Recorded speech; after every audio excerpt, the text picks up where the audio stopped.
രാം നാരായൺ റാം. നാം പ്രകൃതിയെക്കുറിച്ച് സംസാരിക്കുമ്പോൾ അതിനെ നശിപ്പിക്കാനും തുടർന്ന് പ്രവർത്തിക്കുന്നു.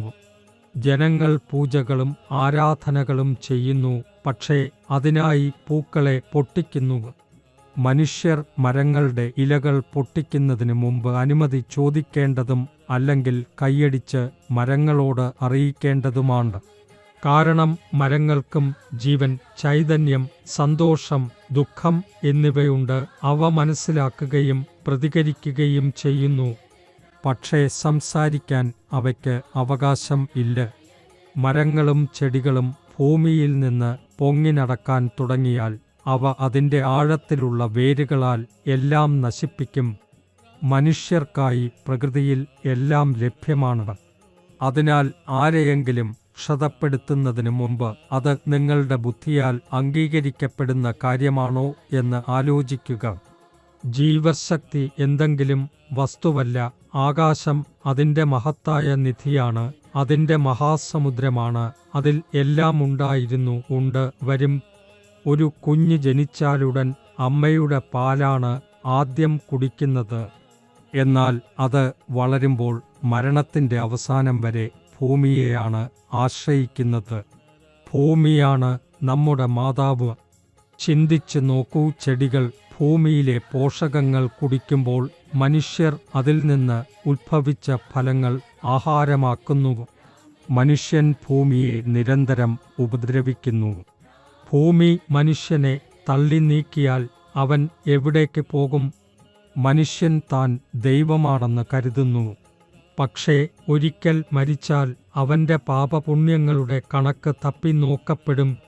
അതിനാലാണ് ഞാൻ പറയുന്നത്, എൻ്റെ വാക്കുകൾ കേൾക്കുക. ഞാൻ നിങ്ങളുടെയും എല്ലാവരുടെയും ദാസനാണ്. ഈ ഭൂമിയിൽ വെറും 2 പേർ മാത്രമാണ് നല്ലവർ, യോഗിയും മോദിയും.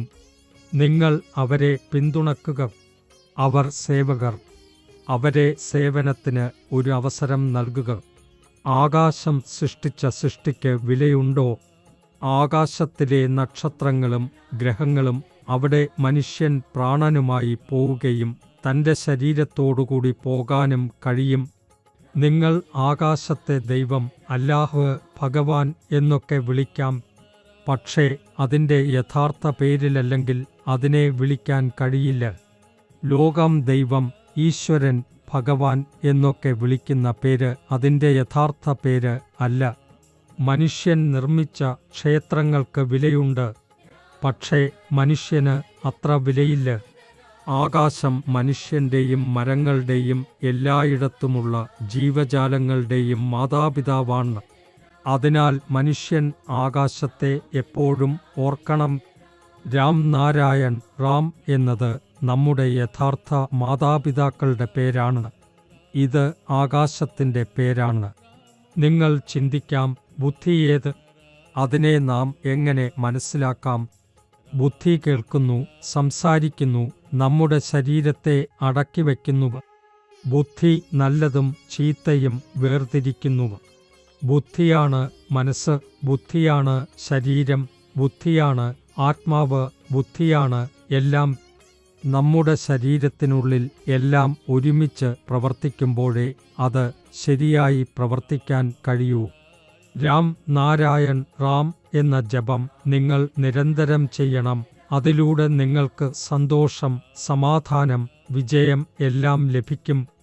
ഈ ബീജമന്ത്രത്തിൽ അതിമഹത്തായ ശക്തിയുണ്ട്. ഇത് നിങ്ങളുടെ ശരീരത്തിലെ ഓരോ അണുവിനെയും ഉണർത്തും, ജീവിതത്തിൽ വിജയം, ആനന്ദം കൊണ്ടുവരും.